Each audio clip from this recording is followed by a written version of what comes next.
This story comes from Ebuka, all the way from Nigeria. I didn't know that Spooky Scary Storytime had listeners in Nigeria, so I think that's really cool. So hi, Ebuka.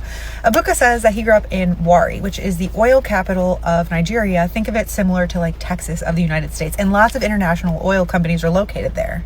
Ebuka's dad worked for one of these international companies, and it paid well. So because of this, Ebuka and his siblings went to a private school, and all the kids that went to this school were from elite families, and it was very, very posh.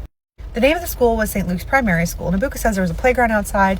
It was a really great time, really great experience at this school. But one day, all the kids are outside playing on the playground, which was right next to a riverbank. And the playground was marked by a chain that kind of ran the perimeter to make sure that kids didn't wander too close to the riverbank. And they all knew not to go too close anyway. They had been warned, and Ebuka says this was the 90s, and kids were more compliant and did what they were told.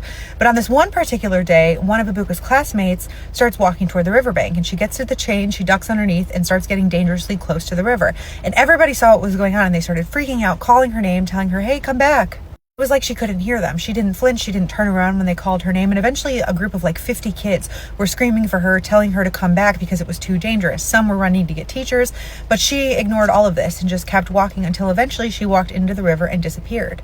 Her father was called, and he was one of the higher-ups at one of the big international oil companies. She was an only child, and so eventually, pretty soon after this happened, they had boats and helicopters owned by this oil company searching the water. This massive search that went on for 3 days, but she was not found. After days and days of searching, though, the search was eventually called off, and the adults just assumed that she had been swept out by the river. It was very sad. All the kids were distraught. Her family was obviously distraught.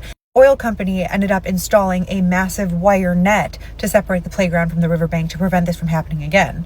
School eventually resumed, and a few weeks later, the kids are outside playing again on the playground when the little girl who had just disappeared walked out of the river and onto the playground. She was dripping wet. She was still in her school uniform. And all of the kids, as soon as they saw her, started screaming. Some ran to get teachers, and everybody was telling her, you're going to be in so much trouble. She just gave everybody blank stares, and they eventually realized that she was deaf. Ebuka says she had not been deaf prior to going into the river, but now she clearly was.